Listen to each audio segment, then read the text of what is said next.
अस्सलाम वालेकुम dear students. आज हम लोग बायोलॉजी का लेक्चर नंबर 18 जो कि about chapter number 16 man and his environment वो स्टडी करेंगे। हमारा जो आज का टॉपिक है वो है बायोजियोकेमिकल साइकिल्स।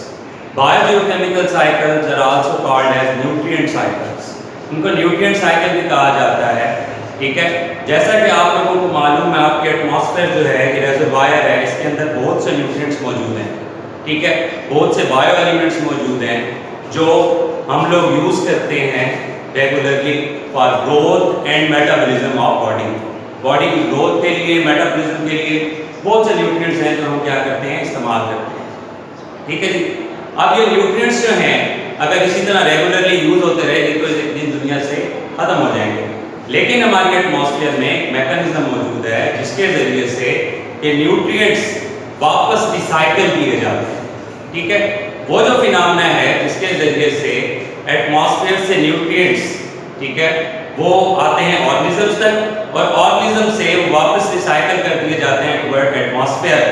ठीक है, ये जो फिनोमेना है ये क्या कहलाता है, बायोजियोकेमिकल साइकिल कहलाता है। ठीक है, इसके ज़रिए से न्यूट्रिएंट्स ऑर्गेनिजम्स तक पहुंचते हैं, ऑर्गेनिज्म उन्हें यूटिलाइज करते हैं डिफरेंट पर्पसेस के लिए। ठीक है, इस्तेमाल करते हैं और उनके बाद, ठीक है, उनसे एनर्जी या मेटाबॉलिज्म लेने के बाद या ग्रोथ के बाद उनको वापस रिसाइकल कर दिया जाता है डिफरेंट प्रोसेसेस के ज़रिए से जो है वापस एनवायरनमेंट में। ठीक है, इसके बाद हम बात करते हैं कि बायोजियोकेमिकल साइकिल्स जो हैं वैसे तो बहुत सी इकसाम हैं इनकी, लेकिन आपकी बुक में इस चैप्टर में दो मेन साइकिल्स की बात की गई है, एक कार्बन साइकिल और एक nitrogen cycle.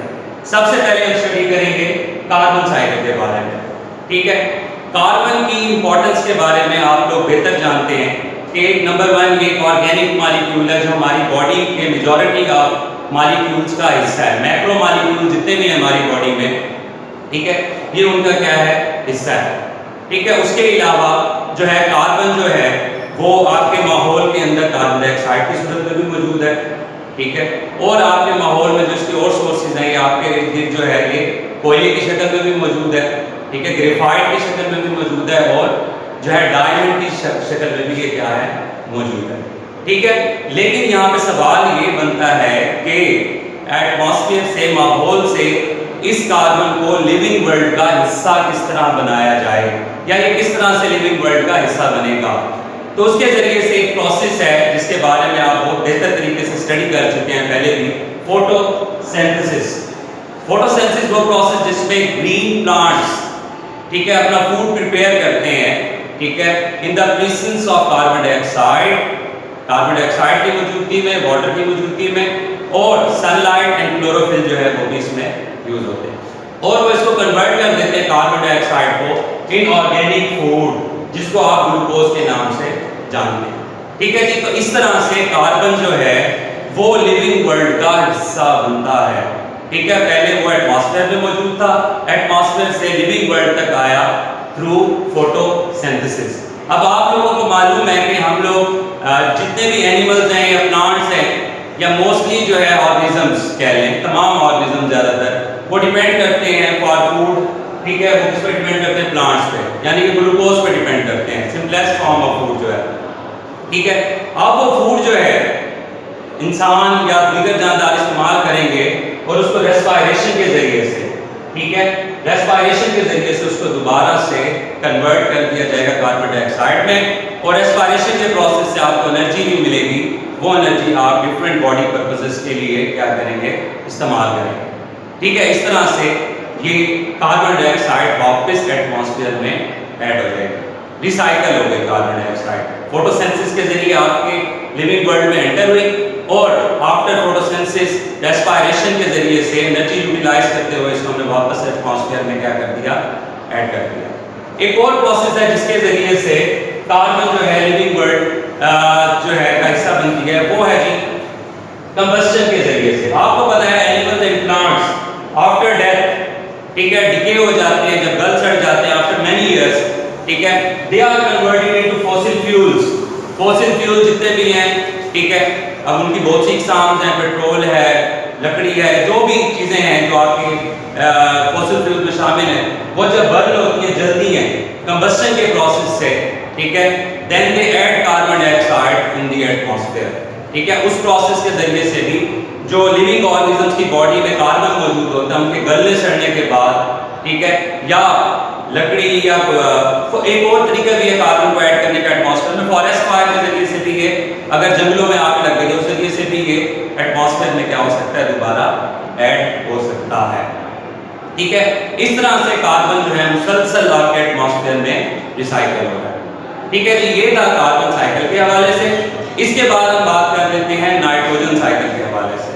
Nitrogen cycle start करने से पहले हम आपको नाइट्रोजन की इंपॉर्टेंस बताएंगे कि नाइट्रोजन जो है ये क्यों आपके लिए इंपॉर्टेंट है। नाइट्रोजन जो है ये आपकी बॉडी के अंदर प्रोटीन्स, मेजॉरिटी ऑफ प्रोटीन्स का हिस्सा है, ठीक है। उसके अलावा जो न्यूक्लिक एसिड्स हैं DNA and RNA, they also contain nitrogen, ठीक है। लेकिन यहाँ पे मसला ये है कि नाइट्रोजन जो है एटमॉस्फेयर में गैसेस फॉर्म में मौजूद है, ठीक है। और गैसेस नाइट्रोजन को एनिमल्स या प्लांट डायरेक्टली क्या अपटेक नहीं कर सकते। हमारी बॉडी में ऐसा मैकेनिज्म नहीं है जो नाइट्रोजन को, ठीक है, हम अपनी बॉडी के अंदर ले जा सकें। आपने रेस्पिरेशन और ब्रीथिंग के चैप्टर में पढ़ा कि 78% जो है तकरीबन नाइट्रोजन आपकी बॉडी में एंटर होती है और उतनी ही वापस आपकी बॉडी से आ जाती है। क्यों आ जाती है? क्योंकि आपकी बॉडी के अंदर ऐसा कोई मैकेनिज्म नहीं है जिससे नाइट्रोजन जो है आपकी बॉडी का हिस्सा बन सके। तो यहाँ पे इस प्रॉब्लम को सॉल्व करने के लिए नाइट्रोजन को लिविंग वर्ल्ड में ऐड करने के लिए डिफरेंट किस्म के प्रोसेसेस हैं, जिनमें से सबसे पहला प्रोसेस है, ठीक है, जिसको हम नाइट्रोजन फिक्सेशन कहते हैं। नाइट्रोजन फिक्सेशन बाय बैक्टीरिया, इसको बायोलॉजिकल नाइट्रोजन फिक्सेशन भी कहा जाता है। आप लोगों को मालूम है कुछ प्लांट्स की रूट न्यूड्यूल्स में, ठीक है, कुछ बैक्टीरिया जैसे सिम्बियोट्स क्या है, उनकी रूट से वो फूड लेते हैं और बदले में उनको एटमॉस्फेरिक नाइट्रोजन को फिक्स करके, गैसेस नाइट्रोजन को फिक्स करके उसको वो कन्वर्ट कर देते हैं इनटू नाइट्रेट्स, जो यूज कर लेते हैं प्लांट्स, ठीक है जी। प्लांट्स से यूज करके फिर वो लिविंग वर्ल्ड में ऐड हो जाएगी। इसी तरह से एक और तरीका है जिसको हम कहते हैं एटमॉस्फेरिक नाइट्रोजन फिक्सेशन। आप लोगों ने थंडरस्टॉर्म में लाइटनिंग का प्रोसेस देखा होगा।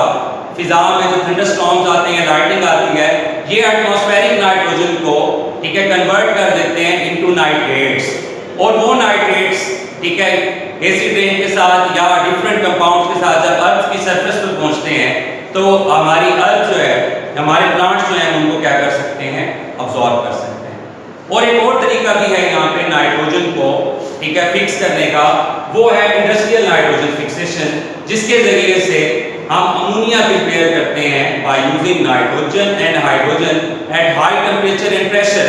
हाई टेम्परेचर और प्रेशर पे नाइट्रोजन और हाइड्रोजन को यूज करते हुए हम अमोनिया प्रिपेयर करते हैं और वो अमोनिया फिर लिविंग वर्ल्ड में, ठीक है, डिफरेंट फर्टिलाइजर्स की फॉर्मेशन में या डिफरेंट किस्म की तरीके से प्लांट्स तक in the form of nitrates क्या कर दी जाती है, भेज दी जाती है, ठीक है। अब नेक्स्ट जो हमारे पास नाइट्रोजन फिक्सेशन का प्रोसेस है वो है अमोनिफिकेशन एंड नाइट्रिफिकेशन। अमोनिफिकेशन जो है डेड ऑर्गेनिजम्स जो हैं, जितने भी डेड एंड डिकेइंग ऑर्गेनिजम्स हैं, उनकी बॉडी की अंदर जो मौजूद नाइट्रोजन है उसको अमोनिया में कन्वर्ट कर देना, ये क्या कहलाता है, ये अमोनिफिकेशन कहलाता है, ठीक है। और ये डल किया जाता है, अमोनिया को नाइट्राइट्स में पहले कन्वर्ट किया जाता है और नाइट्राइट्स को देन इनटू नाइट्रेट्स। जो बैक्टीरिया अमोनिया को नाइट्राइट्स में कन्वर्ट करते हैं, these are termed as Nitrosomonas, ठीक है। और ये प्रोसेस जिसमें डेड बॉडीज की अमोनिया कन्वर्ट होगी, डेड बॉडीज से नाइट्रोजन कन्वर्ट होगी अमोनिया में, अमोनिफिकेशन, और जिसमें नाइट्राइट्स और नाइट्रेट्स बनेंगे, ये नाइट्रिफिकेशन कहलाता है। नाइट्रिफिकेशन दो तरह के बैक्टीरिया कंप्लीट करते हैं, अमोनिया को नाइट्राइट्स में कन्वर्ट करते हैं नाइट्रोसोमोनास, जबकि नाइट्राइट्स को नाइट्रेट्स में दोबारा कन्वर्ट किया जाता है नाइट्रोबैक्टर की मदद से। तो यहाँ पे अमोनिफिकेशन एंड नाइट्रिफिकेशन के जरिए से भी नाइट्रोजन जो है वो लिविंग वर्ल्ड का हिस्सा बना दी जाती है, ठीक है। अब ये नाइट्रोजन नेक्स्ट प्रोसेस जो है जिसको हम एसिमिलेशन कहते हैं, एसिमिलेशन के जरिए से ये इसको एनिमल्स और प्लांट्स क्या करते हैं, इसको यूटिलाइज करते हैं, इस्तेमाल करते हैं इस नाइट्रोजन को, और इस्तेमाल के बाद ये जो है उनकी बॉडीज का हिस्सा बन जाती है, ठीक है। आफ्टर डेथ, मरने के बाद या गलने सड़ने के बाद जो पौधे हैं या जानदार हैं, ठीक है, उनकी बॉडी के अंदर डीनाइट्रिफिकेशन का प्रोसेस होता है और डीनाइट्रिफिकेशन जो है वो डन की जाती है बाय डीनाइट्रिफाइंग बैक्टीरिया, यानी कि डीकंपोजर्स डीनाइट्रिफिकेशन करते हैं और उनकी बॉडी में मौजूद नाइट्रोजन को दोबारा गैसेस नाइट्रोजन में क्या कर दिया जाता है, कन्वर्ट कर दिया जाता है और ये प्रोसेस क्या कहलाता है, डीनाइट्रिफिकेशन, ठीक है। डेड एंड डिकेइंग जो एनिमल्स हैं या प्लांट्स हैं उनकी बॉडी से micro organism like bacteria, denitrifying bacteria उनकी डेड बॉडीज को नाइट्रोजन को कन्वर्ट कर देते हैं दोबारा नाइट्रोजन गैस में। इस तरह से नाइट्रोजन वापस एटमॉस्फेयर का हिस्सा बन जाती है। तो आपने देखा इस टॉपिक में कि किस तरह से न्यूट्रिएंट्स जो हैं वो कॉन्टिन्यूसली आपके एटमॉस्फेयर में रिसाइकल हो रहे हैं, ठीक है, और दोबारा से आपको अवेलेबल होते हैं नेक्स्ट साइकिल में फॉर अपडेट, ठीक है जी। तो यहाँ पे हमारा टॉपिक जो बायोजियोकेमिकल साइकिल्स का था जिसमें हमने 2 साइकिल पढ़े, कार्बन साइकिल और नाइट्रोजन साइकिल एंड होता है। इंशाल्लाह नेक्स्ट टॉपिक के साथ नेक्स्ट लेक्चर में आपके पास हाजिर होंगे। अल्लाह।